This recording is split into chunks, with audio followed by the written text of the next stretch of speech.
My next guest is the president of the Catholic League as well as a sociologist, and he has a brand new book analyzing some of the disturbing trends in our society today. It's called War on Virtue: How the Ruling Class is Killing the American Dream. We wanted to dive into it. Please welcome Dr. Bill Donohue back to the program. Bill, thank you for being here. In the book, War on Virtue, you're welcome. You contend that a progressive ideology has taken over Americans, or taken over rather by America's elites in almost every institution. And they are attacking the virtues that made this nation a world leader. Who are these elites, and why do you think they would target the bedrock of the country? Well, the elites are the ruling class are basically the elites who run our institutions, our major institutions. And it used to be in the past that you would see this left or woke politics was prevalent in the media, the entertainment industry, education, amongst legal activist groups, the arts, and other organizations. However, the military would never get involved, the healthcare industry elites would never get involved, and the corporate 500 would never get involved. That's all changed. The ruling class now has been penetrated by a left-wing ideology. It's also part of the Hate America First crowd as well. I'm not saying that the average person who's in the Army or Navy, Marine Corps, the Air Force, that they're a problem. They're not.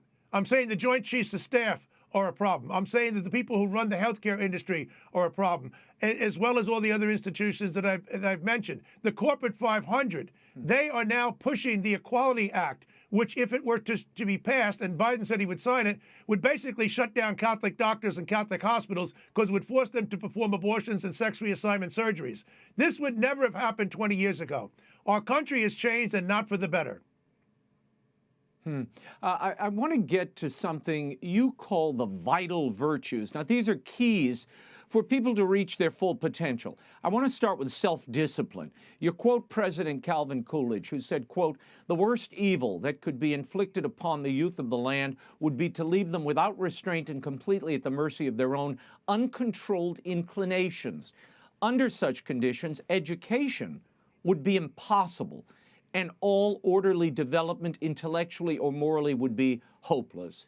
Bill, we hear about students disrupting classes, speeches at the university level, assaults in restaurants. We see this walking through New York City, people getting on the subway and threatening passengers. How do you teach self-discipline to a generation that perhaps has never seen it? Well, it has to begin in the home, and it has to be buttressed by the parents. The teachers and the clergy. And quite frankly, one index of self-discipline is homework. Who does the most homework in America? Asian American kids. Why are they so successful? Because for one reason, they come from intact families. Why do, for example, a lot of Chinese parents ask their kid to play the violin, take violin lessons? They're not interested in Juilliard School of Music. That misses the point. If you play the violin, you're going to practice self-discipline. If you learn the ethic of self-discipline, the virtue of self-discipline, that'll carry over into the workplace and to do your homework and the like. If you don't have self-discipline, that's the first of the vital virtues. You're not likely to see it. I don't care whether you could be a dentist, you could be an athlete, you could be a space cadet, whatever you might be. You have to have self-discipline. Otherwise, you are a victim to your passions. And everybody who's succeeded, and I gave another example of athletes, you've got to practice self-control, or what's also called impulse control. In the book, Bill, you draw a fascinating correlation between self-discipline and loneliness. And you point out that one of the reasons young people find it difficult to practice self-discipline is their reliance on social media and how that can lead to loneliness. And you quote a survey of American life by researchers at AEI that found 34% of 18 to 29-year-olds, quote, rarely or never feel part of a group of friends. Now, last week, the U.S. Surgeon General, Dr. Vivek Murthy, released a report on how detrimental loneliness is to people's health, Bill, calling loneliness an epidemic. He had this to say during an interview with NBC. In-person matters. Connecting online has its place, has its value, but it's not a substitute for in-person connection. We really do need both. Bill, how do you reverse this trend, this epidemic, as he calls it? Well, for one thing, parents have to work with their teenagers, especially teenage girls who are the most vulnerable, and they have to get them to stop relying on their phone as a form of interaction. There is absolutely no substitute for face-to-face interaction between people. And in many cases, it may be necessary to literally take the phone away from the kid. Let them have their friends come on over, play in the basement, go to the movies, things of that nature. If they're sitting at home in their bedroom and they're, quote, interacting with their social media, that means they're not having a true human experience. That would be the first thing that you have to do. And maybe you might even nudge them toward God, because the people who are the least lonely are the ones who have no religion. They're secular. They're secularists in the first place. Yeah, the practice of religion, as you point out in the book, that also it can be an antidote to the loneliness so many of these young people are experiencing. Yes, and quite frankly, I don't think enough parents are doing a good job on that thing. But in terms of the vital virtues, yeah, if you practice perseverance as well as personal responsibility, maybe it wouldn't be so difficult to break away from social media. But people give up. Psychologists call it grit. We call it perseverance. It is one of the three vital virtues: self-discipline and perseverance, and accepting personal responsibility for your behavior. If you do that, you're well on your way to success. And Bill, in the book, you claim that the groups that, in the U.S. anyway, that most embody those vital virtues are Jews, Asians, Nigerians, and Mormons. How do those groups embody the vital virtues, and why, do you think? Well, for one thing, all four of those groups have an intact family. That is to say, almost in every case, there's always exceptions, of course. In most cases, they come from a family where there's a father and a mother. I didn't say two fathers. I didn't say two parents. I said a father and a mother. And the people who come from the families where there's one parent family, which would be more typical of African Americans, are the ones at the bottom. It has nothing to do with race, all right? If you take a look at middle-class blacks and their kids, they do well in our society. They do well in school. They're not a problem involved with the law. But when you have a situation with one-parent families, you tend to have greater problems, and particularly with boys. The boys are more aggressive. They have higher levels of testosterone, and unless there's a father figure there to discipline them, they're likely to create problems. Yeah, Bill, you grew up without a father. How difficult is that, and how do you counteract that? I mean, there are a lot of kids now growing up, half of American kids are growing up without a father, and that's an important contributor and a marker of success and realizing your full potential. Well, that's true, and typical with a lot of kids who came from a fatherless home, I was always in trouble. I mean, my mother was a nurse and she worked nights. I didn't see her most of the time. My grandparents came from Ireland over to the Bronx, and then Long Island, they raised me. But I was always in trouble. I wasn't a mean kid, but I was always mischievous. I was constant in trouble in elementary school. My mother had to go down there every Friday to meet with the nun and the principals. I almost got thrown out of high school, suspended. She sent me to a military boarding school, trying to discipline me. That didn't work. I went to college. I didn't even go to school. I went to the bar across the street. I never went there. They threw me out of the school, and I wound up in the Air Force. And that's when, in the Air Force, during the late 60s in the Vietnam War period, I finally began to grow up. And yeah, you guys need fathers. I mean, girls need them too, but guys need fathers to discipline them. If they don't, they're subject to their own appetites.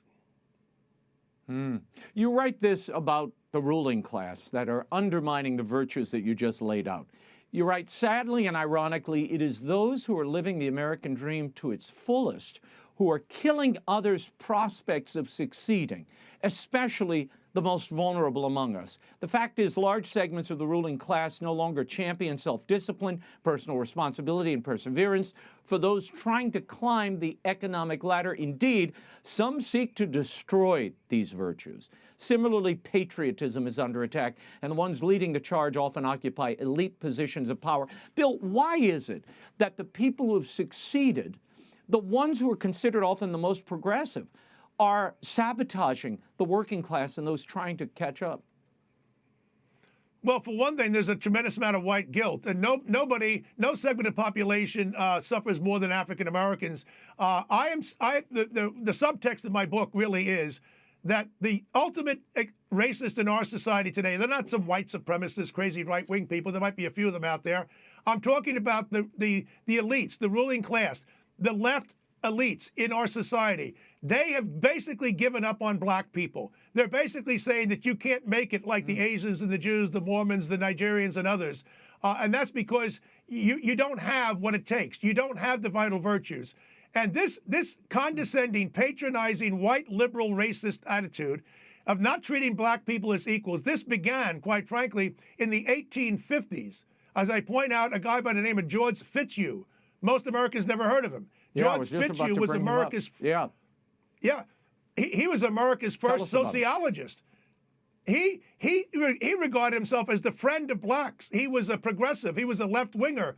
He said that black people are oppressed and I'm on your side. He was also a proponent of slavery. Now, how can you be pro-black and pro-slavery? It's not hard to do.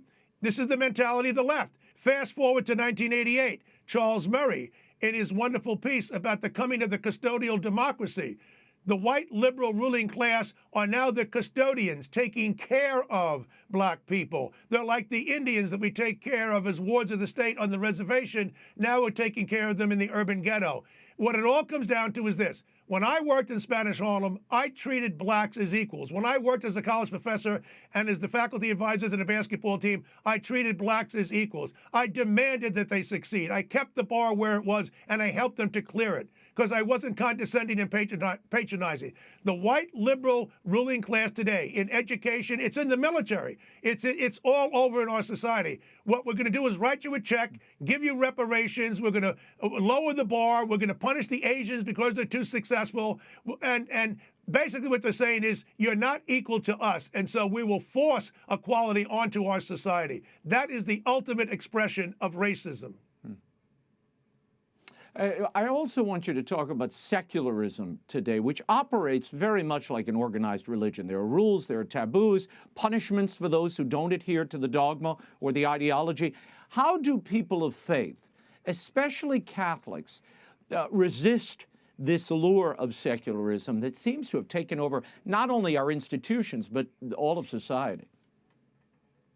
Well, you either have a sense of community and civility as expressed in our Judeo-Christian heritage, and you have the Decalogue, the Ten Commandments, as the guidepost, as what is right and what is wrong, and you know that there's certain absolutes in society, or you have something else which the secularists are promoting, which is basically radical individualism, where everybody makes up his own idea of right and wrong, everybody has their own moral compass, and that's what leads to this postmodern idea that there's no such thing as truth, that truth is a fiction.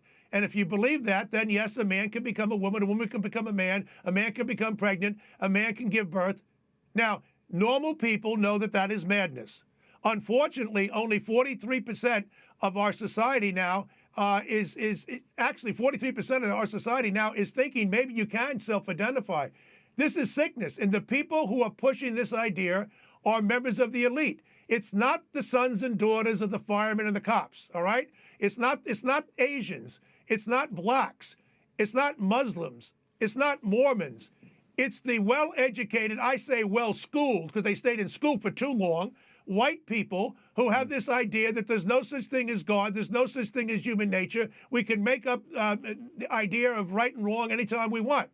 So that's what leads to it. Militant secularism denies moral absolutes. They think truth is a fiction. I keep reminding them that while this came out of Germany in the 1940s, there was a guy in the 1930s who actually said explicitly that there's no such thing as truth. His name was Hitler. What do you hope people get from reading War on Virtue, Bill? Why did you write it? Well, they have to understand that without the vital virtues of self-discipline and personal responsibility and perseverance, you're not likely to succeed. And if you're listening to the elites in our society who are working against it, don't trust these people with the alphabet after their name. Trust your gut. You've got to inculcate the vital virtues into your own children. You've got to maintain that they're doing it in the schools. You've got to take control of the school boards, as a lot of mothers are doing it, because the ruling class in our society has become the enemy of the traditional moral values that is the strength of this country. And we're in a culture war. Either they win or we win. And I know that's why I keep telling people there's only two choices in society left. You either quit or you fight. We're going to continue to fight at the Catholic League. And as I like to say, we're going to take them to the mat. The book is War on Virtue, How the Ruling Class is Killing the American Dream by Bill Donohue. It's available now at bookstores everywhere and online, including EWTN's catalog at EWTNRC.com. Bill Donohue, thank you for being here.